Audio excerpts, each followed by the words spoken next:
Il est chapitre 11. Normalement jusqu'au chapitre 15. Alors, 11. Et dans la première année de la 3e semaine du 35e jubilé, prit pour lui une femme et son nom était Ora, fille d'Ur, le fils de Kézed. Et dans la 7e année de cette semaine de ce jubilé, elle lui porta un fils et il appela son nom Séro. Et les fils de Noah commencèrent à se faire la guerre l'un contre l'autre, à prendre en captivité et se massacrer l'un l'autre, et à verser le sang des hommes sur la terre, et à manger du sang, et à se construire des villes fortes, des murs et des tours, et des personnalités commencèrent à s'exalter au-dessus de la nation et fonder les déclenchements des royaumes et faire la guerre, peuple contre peuple et nation contre nation et ville contre ville. Et tous commencèrent à faire le mal et à acquérir des armes et à apprendre à leurs fils à faire la guerre, et ils commencèrent à capturer des villes et vendre les esclaves mâles et femelles. Ouais, bah écoute, dans les vieux textes, il y a mâles et femelles. Et Ur, le fils de Kézed, construisit la ville de Hara de Chaldée ou Chaldée et appela son nom d'après son propre nom et du nom de son père. Et ils firent pour eux des images moulues et ils vénérèrent chaque idole d'image moulue qu'ils s'étaient faites et ils commencèrent à faire des images gravées et simulacres impurs. Et les souffles malins les assistaient et les égaraient à commettre la transgression et l'impureté. Et le prince Mastéma s'appliquait à faire tout cela, et il envoyait d'autres souffles, ceux qui avaient été mis sous sa main, pour faire toute action d'erreur et de péché, et tout acte de transgression, pour corrompre et détruire et verser le sang sur la terre. Pour cette raison, il appela le nom de Sérug, parce que chacun déviait pour faire tout acte de péché et de transgression. Et il grandit et habitait à Ur de Chaldée, près du père de la mère de sa femme, et il se prosternait devant des idoles. Et dans la première année de la 5e semaine du 36e jubilé, il prit pour lui une femme, et son nom était Melka, fille de Kaber, la fille du frère de son père. Et dans la première année de cette semaine, elle lui porta Nahor, et il grandit et habitait à Ur de Chaldée, et son père lui apprit les inquisitions de devin et d'augure de la Chaldée selon les signes du ciel. Et dans la première année de la 6e semaine du 37e jubilé, il prit pour lui une femme, et son nom était Chaska, fille de Nesdag de Chaldée. Et dans la 7e année de cette semaine, elle lui porta Téra. Et le prince Mastéma envoya des corbeaux et des oiseaux dévorer la semence qui était semée dans le pays pour détruire la terre et destituer aux enfants des hommes leurs travaux. Avant qu'ils puissent jeter la semence, les corbeaux la saisissaient à la surface du sol. Et pour cette raison, il appela son nom Téra, parce que les corbeaux et les oiseaux les nuisaient par destitution et dévoraient leurs semences. Et les années devinrent improductives à cause des oiseaux, et ils dévoraient tout fruit d'arbre sur les arbres.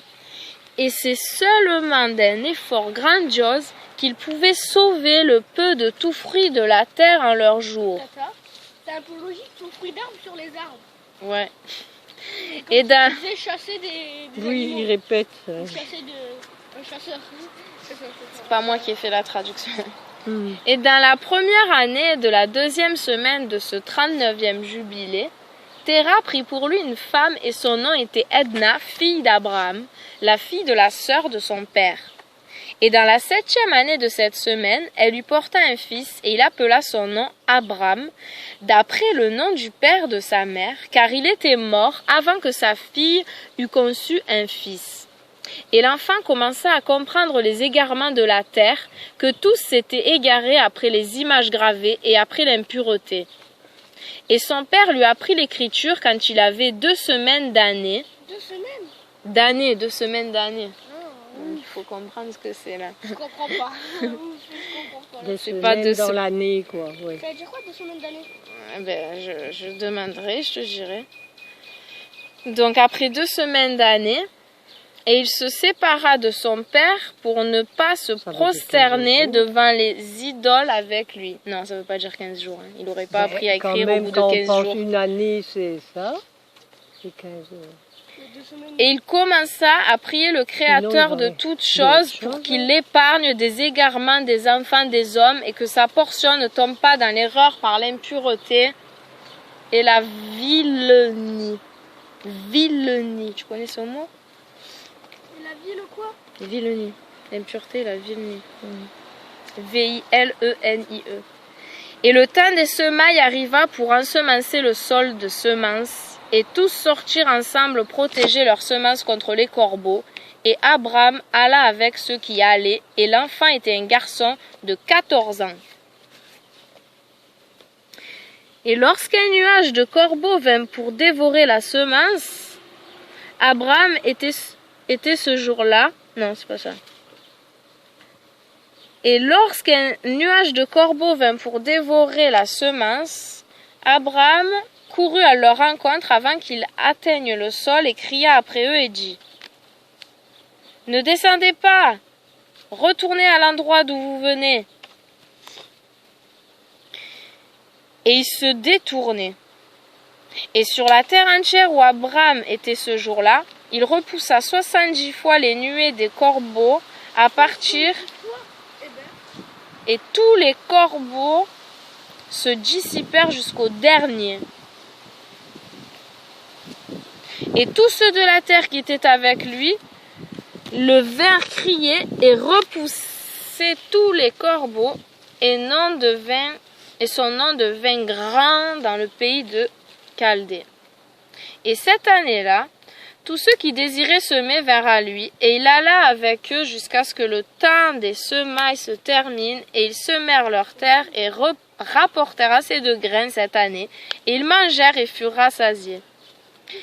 Et dans la première année de la 5e semaine, Abraham donna instruction à ceux qui font des instruments pour les bœufs, les artisans du bois, et ils fabriquèrent un bassin au-dessus du sol,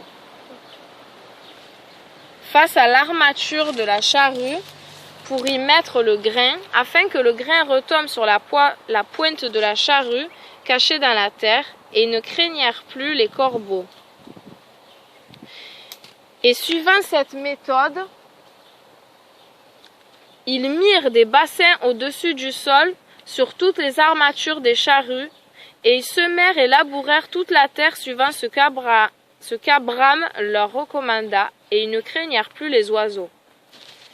Jubilé chapitre 12. Et cela arriva dans la 7e année de la 6e semaine. Abraham s'adressa à Téra son père, s'écriant: « Père !» qui lui répondit: « Voici, je suis ici, mon fils. » Et il dit: « Quel aide et avantage avons-nous de ces idoles que tu vénères, et devant quoi t'agenouilles-tu? Il n'y a pas de souffle en eux, car ce sont des formes sourdes, muettes, et une méprise pour le cœur. Ne les vénère pas. Vénère l'Élohim du ciel, qui fait que la pluie et la rosée descendent sur la terre, et qui fait toutes choses sur la terre, et qui a créé toutes choses par sa parole, et toute vie est devant sa face. Pourquoi vénérez-vous des choses qui n'ont pas de souffle en eux? Car ils sont le travail de main d'homme, et tu les portes sur tes épaules, et tu n'as pas d'aide d'eux, mais ils sont une grande cause de honte pour ceux qui les ont faites, et une méprise pour le cœur de ceux qui les vénèrent. Ne les vénère pas. » Et son père lui répondit: « Je sais cela aussi, mon fils, mais que ferai-je avec un peuple qui m'oblige de servir devant eux? Et si je leur dis la vérité, ils me tueront, car leur souffle tend vers eux pour les vénérer et les honorer. Garde le silence, mon fils, sinon ils te tueront. Et il dit ces paroles à ses 2 frères, et ils furent en colère contre lui, et il garda silence. Et dans la 7e année de la 2e semaine du 40e jubilé, Abraham prit pour lui une femme, et son nom était Sarah, fille de son père, et elle devint sa femme. Et dans la 3e année de la 3e semaine, Haran, son frère, prit pour lui une femme, et dans la 7e année de cette semaine, elle lui porta un fils, et il appela son nom Lot. Et Nahor, son frère, prit pour lui une femme, et dans la 60e année de la vie d'Abraham, qui est dans la 4e année de la 4e semaine, Abraham se leva par nuit, et brûla la maison des idoles. Et il brûla tout ce qui était dans la maison, et aucun homme ne le savait. Et ils se levèrent dans la nuit, et cherchèrent à sauver leur Elohim, avec un petit E, leur Dieu, du milieu du feu.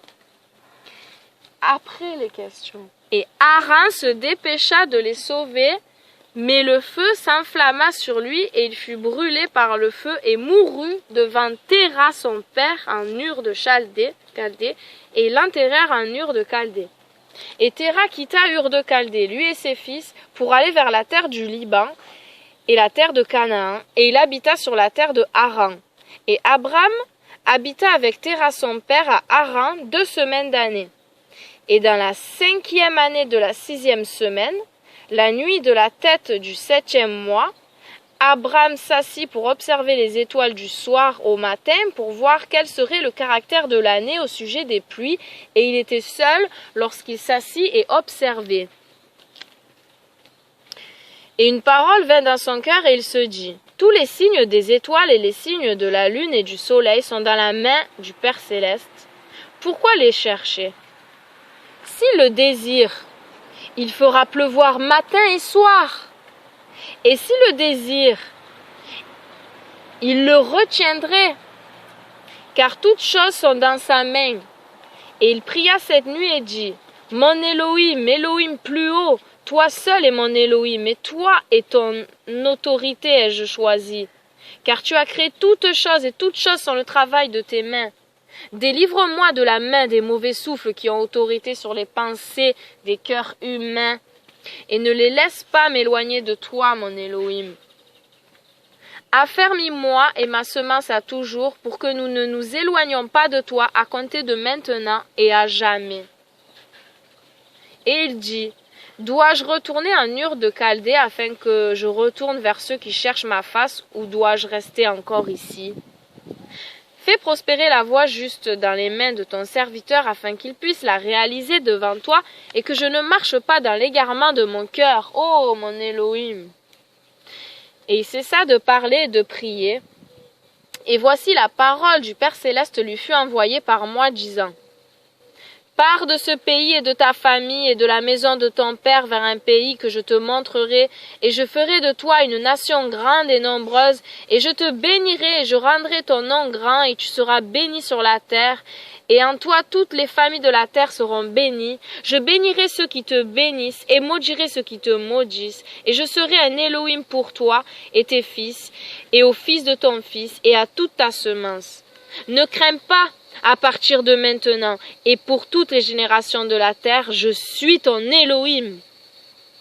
Et le Père céleste Elohim dit: ouvre sa bouche et ses oreilles pour qu'il puisse entendre et parler par sa bouche le langage qui a été révélé et qui avait cessé sur les bouches de tous les enfants des hommes le jour du renversement de Babel.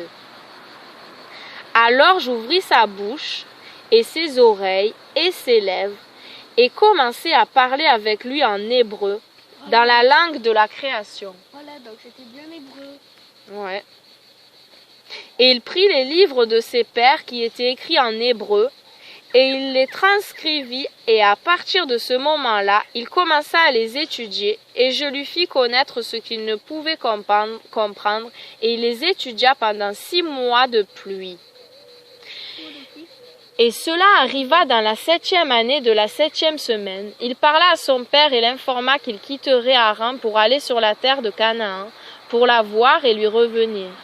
Et Téra son père lui dit: va en paix, que l'Élohim Olam fasse ta voie droite et que le Père Céleste soit avec toi et te protège de toute cruauté et te donne sa grâce, miséricorde et faveur devant ceux qui te voient, et qu'aucun des enfants des hommes ait pouvoir sur toi pour te blesser. Va en paix. Et si tu vois une terre plaisante à tes yeux pour y habiter, alors va et amène-moi vers toi. Prends Lot avec toi, le fils de Haran, ton frère, comme ton propre fils. Le Père Céleste soit avec toi.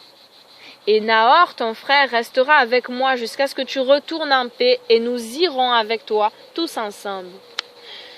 Jubilé, chapitre 13. Et Abraham voyagea à partir de Haran et prit Sarah sa femme et Lot le fils de son frère Haran vers le pays de Canaan, et il arriva à Ashur et passa par Séchem et habita près d'un grand chêne.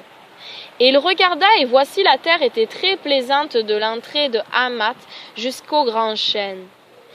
Et le Père Céleste lui dit, « Je donnerai ce pays à toi et à ta semence. » Et il construisit là un autel, et y offrit des sacrifices au feu au Père Céleste qui lui était apparu. Et de là, il se déplaça vers la montagne, Béthel à l'ouest et Haï à l'est, et piqua sa tente là.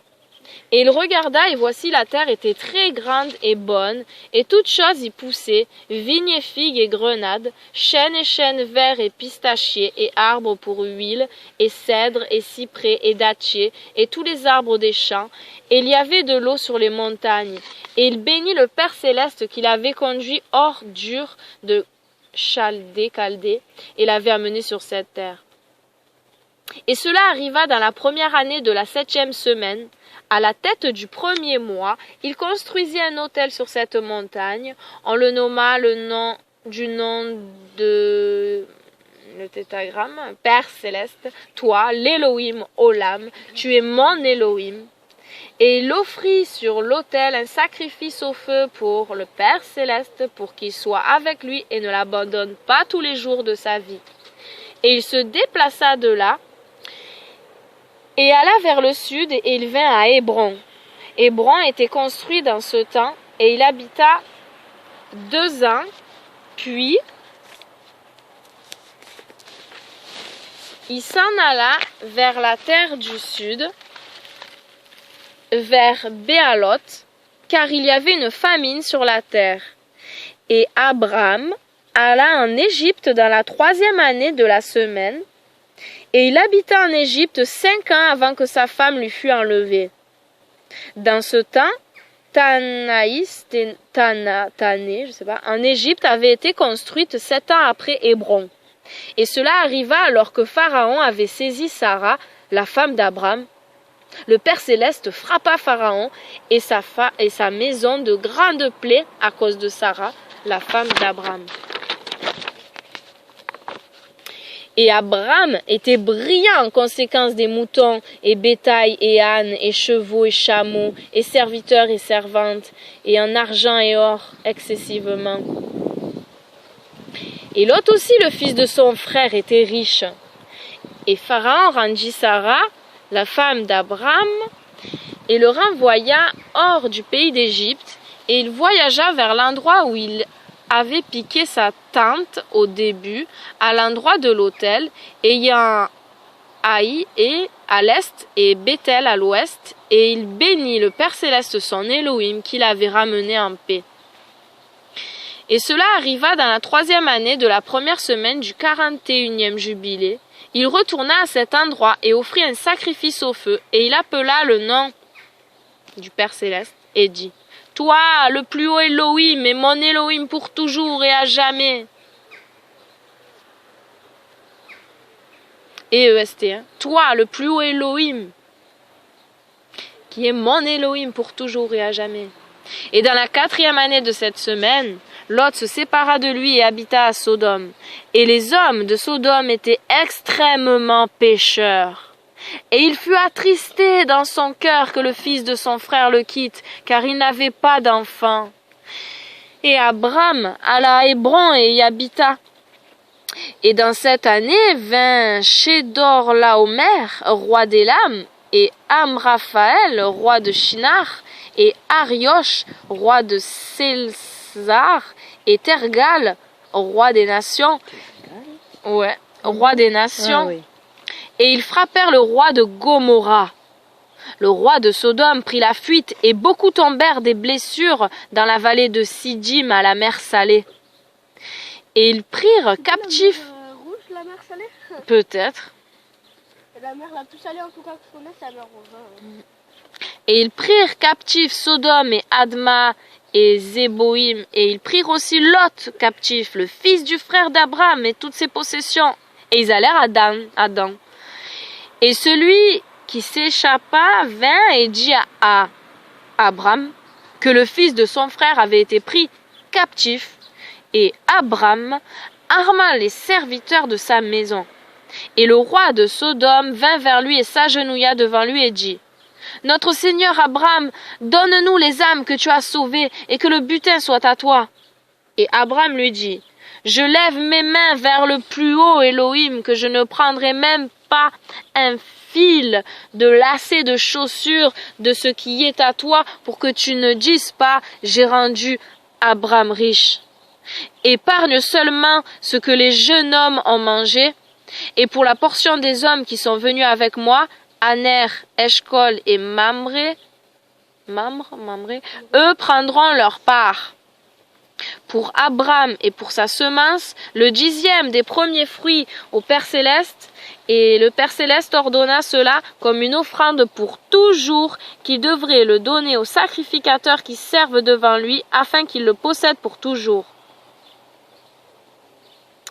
Et à cette loi, il n'y a pas de limite de jours, car il a ordonné pour les générations pour toujours qu'ils doivent donner au Père Céleste le 10e de toutes choses, de la semence et de la vigne et de l'huile et de bétail et de moutons. Et il le donna aux sacrificateurs pour manger et boire dans la joie devant lui. Dans l'année que Lot fut pris captif, le Père Céleste dit à Abraham, après que Lot le quitta, dans la 4e année de cette semaine: Lève tes yeux de l'endroit où tu habites, du nord au sud et de l'ouest à l'est, car toute la terre que tu vois, je te la donnerai à toi et à ta semence pour toujours, et je rendrai ta semence comme le sable de la mer. Pensez qu'un homme puisse compter la poussière de la terre, même encore ta semence ne pourra être dénombrée.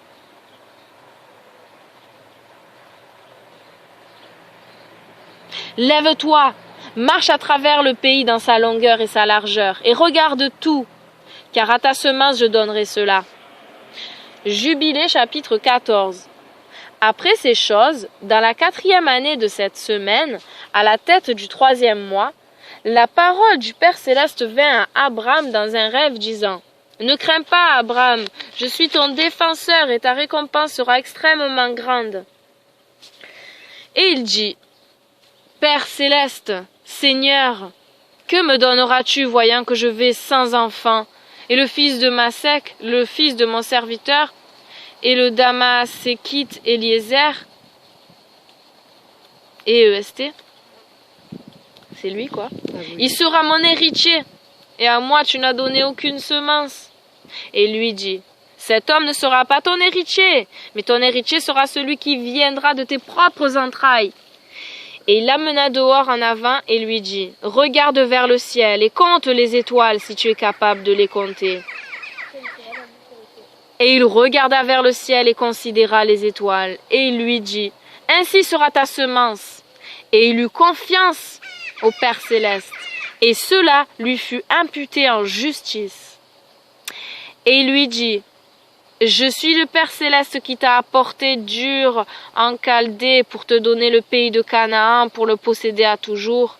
Et je serai ton Elohim pour toi et ta semence après toi. Et il dit: Père Céleste, Seigneur, comment saurais-je que j'en hériterai?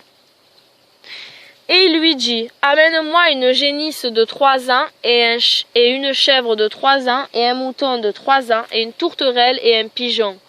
Et il prit tout cela dans le milieu du mois, et comme il habitait au chêne de Mamré, qui est près d'Hébron, il construisit là un autel et sacrifia tout cela, et il versa leur sang sur l'autel et les sépara par le milieu et les mit l'un par-dessus l'autre, mais il ne sépara pas les oiseaux. mais il ne sépara pas les oiseaux. Il les sépara par le milieu et les mit l'un par-dessus l'autre. On avait bloqué sur ça déjà dans la Bible courante. On avait bloqué là-dessus. Tu l'avais coupé comme ça. Ouais. Et les oiseaux s'abattirent sur les morceaux, et Abraham les en chassa, et ne permit pas que les oiseaux y touchent. Et cela arriva quand le soleil se couchait, et qu'une extase tomba sur Abraham, et voici, une horreur de grande noirceur tomba sur lui. Et il fut dit à Abraham, « Sache pour certain que ta semence sera comme un étranger dans la terre, qui n'est pas la leur, et ils les prendront en esclavage, et les affligeront pendant 400 années. » C'est quoi?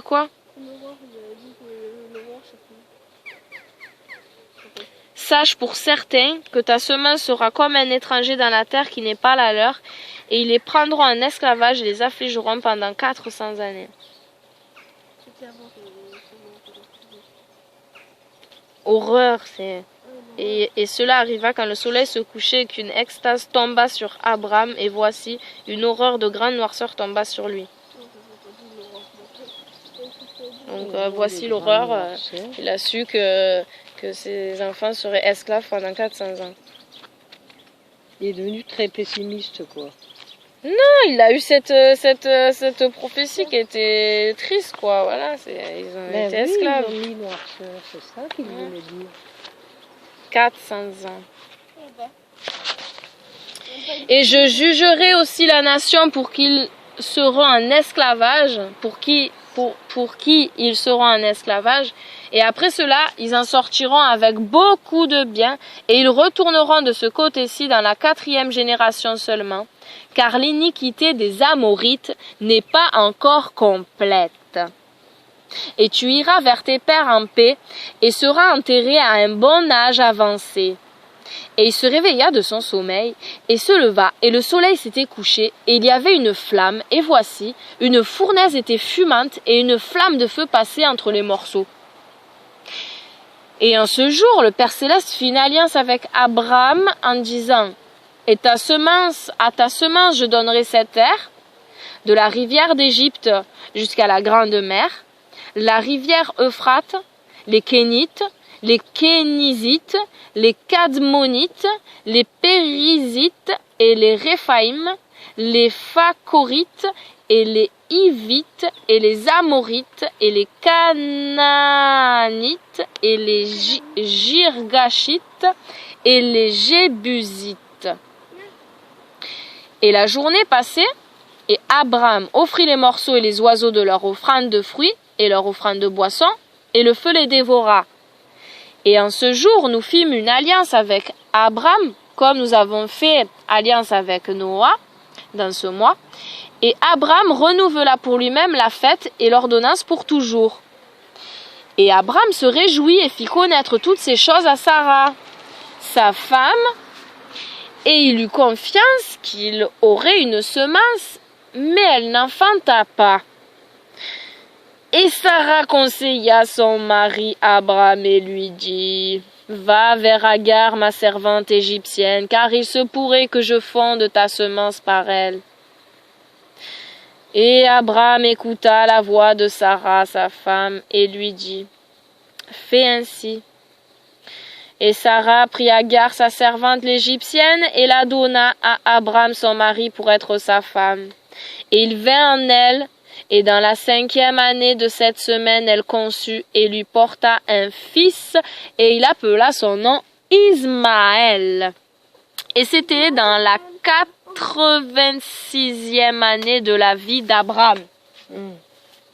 Israël, ça ressemble. Ça ressemble, ouais. Il y en a qui est d'écart. Jubilé chapitre 15. Dans le 3e mois de la 5e année de la 4e semaine de ce jubilé, au milieu du mois, Abraham célébra la fête des premiers fruits de la récolte de grains, et il offrit de nouvelles offrandes sur l'autel au Père Céleste, le produit des premiers fruits, une génisse et une chèvre sur l'autel comme un sacrifice brûlé pour le Père Céleste leur offrande de fruits et leur offrande de boissons. Il offrit sur l'autel avec de l'encens.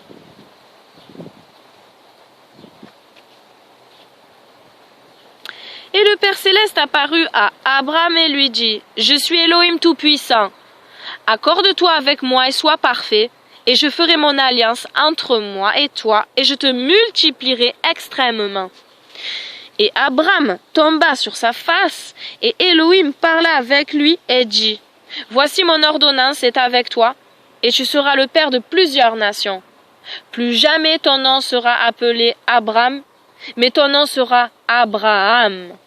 À partir de maintenant et même pour toujours, car je t'ai fait le père de plusieurs nations. » C'est pareil, c'est juste qu'il y a un A qui change.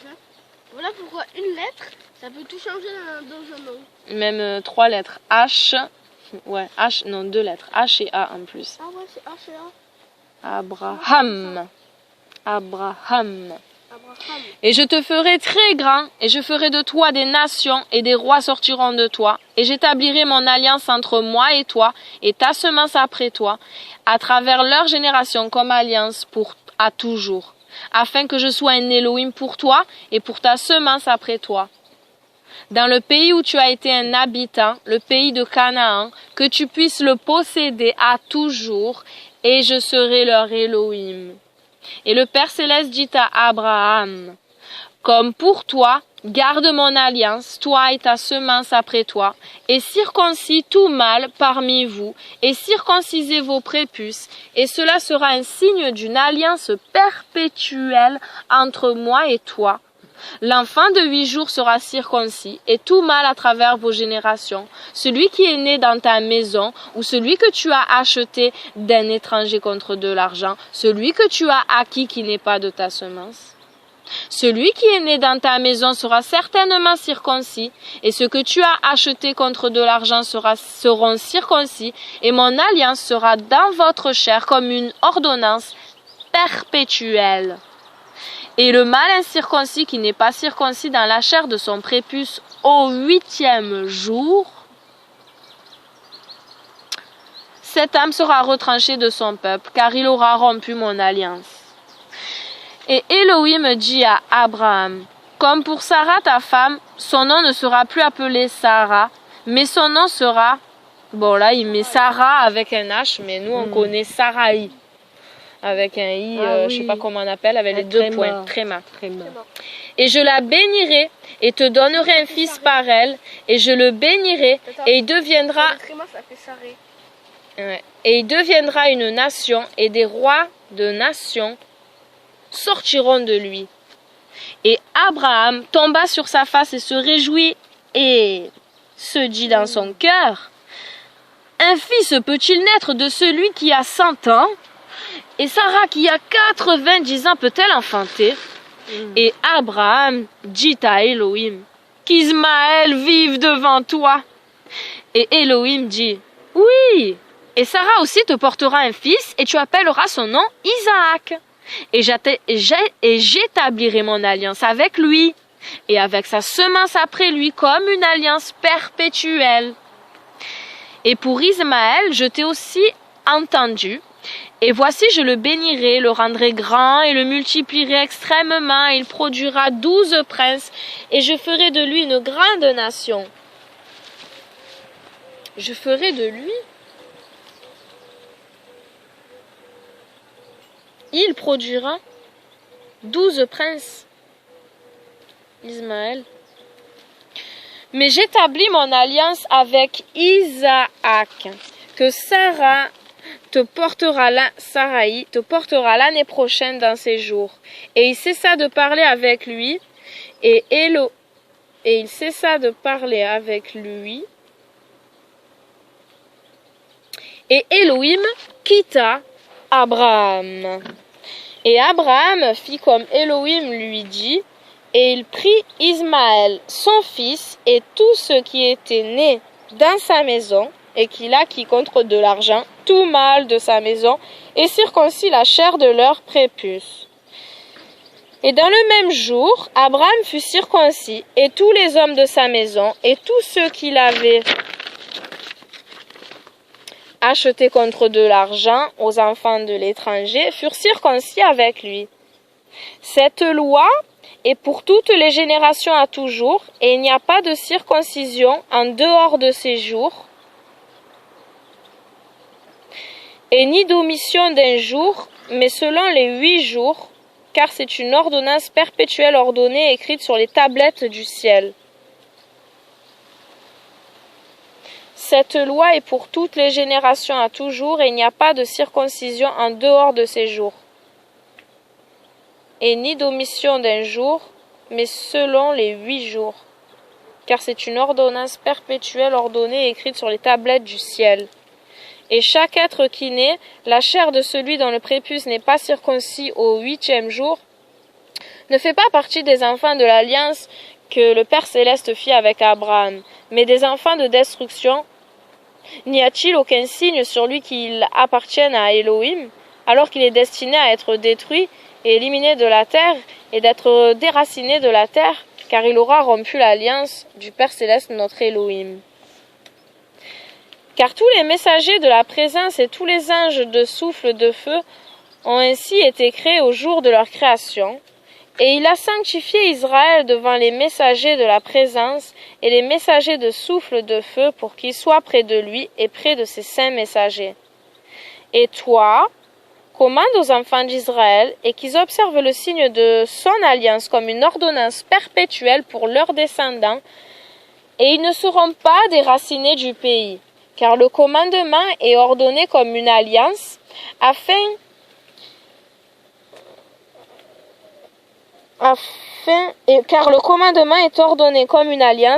qu'il l'observât toujours parmi les enfants d'Israël. Pour Ismaël et ses fils, et ses frères, et Ézo, le Père Céleste ne leur permit pas de s'approcher de lui et ne les choisit pas, car il sait qu'ils sont les enfants d'Abraham, mais il choisit Israël pour être son peuple. Et il le sanctifia et le rassembla parmi les enfants des hommes, car il y a beaucoup de nations et beaucoup de peuples, et ils sont à lui, et sur tous il plaça des souffles autorisés de les écarter de lui.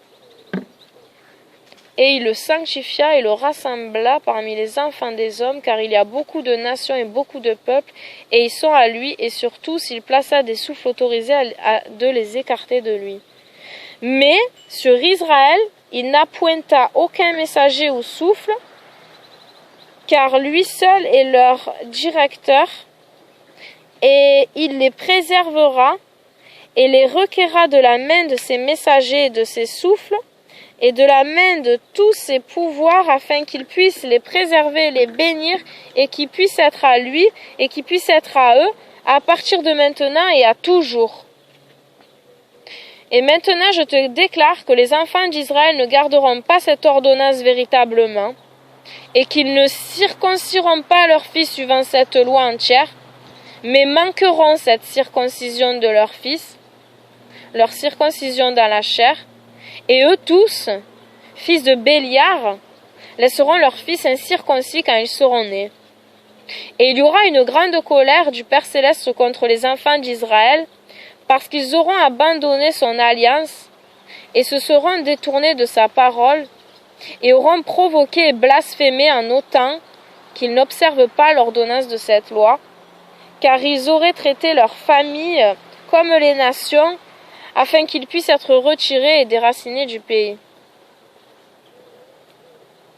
Car ils auront traité leur famille comme les nations, afin qu'ils puissent être retirés et déracinés du pays. Et il n'y aura plus aucun pardon ou excuse pour eux, afin qu'il puisse y avoir le pardon ou l'excuse pour tout le péché de cette erreur éternelle.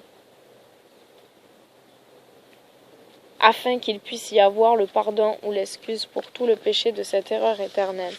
Fin, c'est fini pour ce Shabbat. Jubilé 11 à 15.